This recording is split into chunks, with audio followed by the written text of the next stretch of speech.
हमारी इस कहानी में टोटल 6 कैरेक्टर्स हैं, जिसमें सबसे इम्पोर्टेंट कैरेक्टर हैं उमा, जो बीए तक पढ़ी हैं और दिखने में काफ़ी खूबसूरत हैं।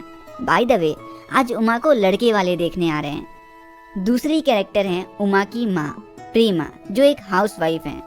और हमारे तीसरे कैरेक्टर हैं उमा के पिता राम स्वरूप, जो बड़े ही खुले विचार के इंसान हैं। जिस जमाने में लोग लड़कियों को पढ़ाना भी जरूरी नहीं समझते थे, वो अपनी बेटी उमा को बीए तक पढ़ाए।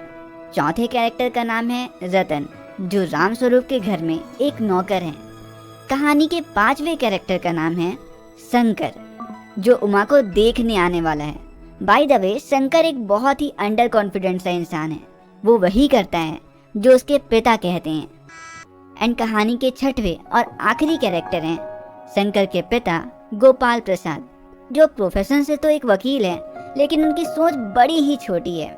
वो अपने बेटे को तो मेडिकल की पढ़ाई करा रहे हैं, लेकिन उन्हें बहू बस 10वीं पास ही चाहिए, 10th फेल होगी तब भी चलेगी।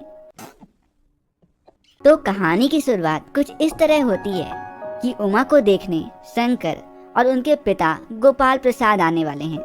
अब जो कि उमा को देखने लड़के वाले आ रहे हैं, तो उमा के पिता राम स्वरूप अपने नौकर रतन के साथ घर के बैठक वाले कमरे को सजाने में लगे हैं।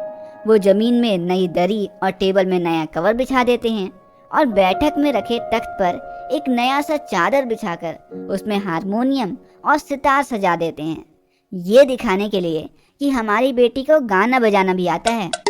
तभी राम स्वरूप की पत्नी प्रेमा आकर कहती है, सुनो जी, उमा मुंह फुलाकर बैठी है। इस पर राम स्वरूप अपनी पत्नी प्रेमा से कहते हैं, प्रेमा जी, बड़ी मुश्किल से ये रिश्ता हाथ लगा है, देखो उसे थोड़ा समझा दो और थोड़ा मेकअप शेकअप कर दो। प्रेमा कहती हैं, मैं तो तैयार होने का सारा सामान सामने रखाई हूँ, लेकिन आपकी बेटी है कि मानती ही नहीं।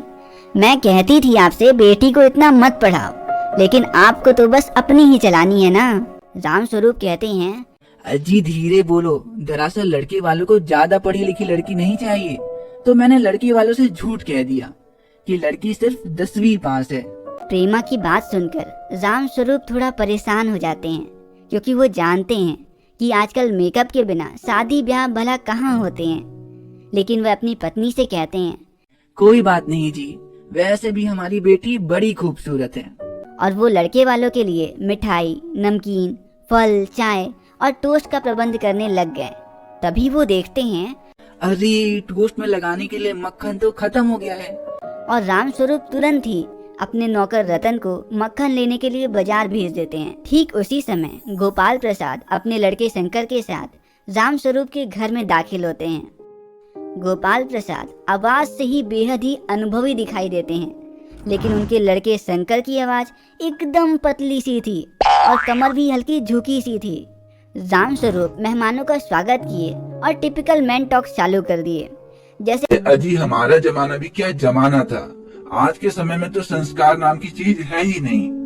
थोड़ी देर बाद राम स्वरूप चाय नाश्ता लेने अंदर जाते हैं। राम स्वरूप के अंदर जाते ही गोपाल बाबू घर को देख ये अंदाजा लगाने की कोशिश करते हैं कि दहेज कितना मिलेगा, और हल्की सी धीमी आवाज में अपने बेटे को डांटते हैं और उसे कमर सीधी करके बैठने को कहते हैं। इतने में राम स्वरूप दोनों के लिए चाय नाश्ता ले आते हैं। थोड़ी देर बात करने के बाद गोपाल प्रसाद मुद्दे की बात पे आते हैं और शादी विवाह के बारे में बातें करना चालू कर देते हैं। बातों ही बातों में गोपाल प्रसाद अपनी छोटी मानसिकता का परिचय देते हुए कहते हैं कि लोग हमसे कहते हैं कि जब हमने अपने बेटे को इतना पढ़ाया लिखाया है, मेडिकल की तैयारी करा रहे हैं, तो लड़की भी ग्रेजुएट ही लानी चाहिए। लेकिन हम तो उनको साफ साफ कह देते हैं कि अगर लड़कियां ज्यादा पढ़ लिख जाएं और अंग्रेजी अखबार पढ़कर घर में पॉलिटिक्स करने लग जाएं, तो भैया घर गृहस्थी कैसे चलेगी फिर, और वैसे भी हमें अपनी बहू से नौकरी थोड़ी करानी है। इसके बाद राम स्वरूप उमा को बुलाते हैं। अब गोपाल प्रसाद उमा से गाने बजाने के संबंध में पूछते हैं, तो उमा मीरा का एक बेहद ही सुंदर गीत गाती है। जिसके बाद गोपाल प्रसाद उमा से पेंटिंग, सिलाई कढ़ाई और भी बहुत सी चीजों के बारे में पूछने लगते हैं। और इतनी सारी इन्वेस्टिगेशन उमा को बिल्कुल भी पसंद नहीं आती, इसीलिए वह कोई भी उत्तर नहीं देती है। ये बात गोपाल प्रसाद को खटकती है और वो उमा को प्रश्नों के जवाब देने को कहते हैं। बाद में उमा के पिता राम स्वरूप भी उसे जवाब देने के लिए कहते हैं। जिसके बाद उमा अपनी धीमी लेकिन मजबूत आवाज में कहती है, क्या दुकान के टेबल कुर्सी बेचते वक्त उसकी पसंद नापसंद पूछी जाती है क्या? दुकानदार ग्राहक को सीधा सामान दिखाता है और मोल भाव तय करने लग जाता है। सामान से थोड़ी ही पूछा जाता है कि सुनो टेबल, तुम्हें ये मालिक पसंद आया कि नहीं। ये सुन उमा के पिता रामस्वरूप उसे टोकते हैं और कहते हैं, ये क्या कह रही हो बेटी तुम? और गोपाल प्रसाद वो तो गुस्से से एकदम लाल हो उठते हैं। लेकिन उमा अपनी बात को जारी रखते हुए कहती है कि पिताजी आप मुझे कहने दीजिए, ये जो सज्जन व्यक्ति मुझे खरीदने आए हैं, पूछिए तो जरा इनसे, लड़कियों के दिल नहीं होते हैं क्या? क्या उन्हें चोट नहीं लगती है? अब तो गोपाल प्रसाद एकदम गुस्से में आ जाते हैं और कहते हैं, रामस्वरूप जी, क्या आप हमें यहाँ बेइज्जती करने के लिए बुलाए हैं? और जवाब देते हुए कहती है कि आप इतने देर से मेरे बारे में इतनी जांच पड़ताल कर रहे हैं, क्या यह हमारी बेइज्जती नहीं है? और आप मेरे बारे में तो इतनी जांच पड़ताल कर लिए, पूछिए जरा अपने लड़के से कैसे पिछली फरवरी में उसे लड़कियों के हॉस्टल से बेइज्जत करके भगाया गया था। तब गोपाल प्रसाद आश्चर्य से पूछते हैं, क्या तुम कॉलेज में पढ़ी हो? उमा जवाब देते हुए कहती है, हाँ, मैं बीए पास हूँ और पढ़ाई करके मैंने कोई चोरी नहीं की है। मैं पढ़ाई करते हुए अपनी मर्यादा का पूरा ध्यान रखी, आपके पुत्र की तरह कोई आवारागर्दी नहीं की।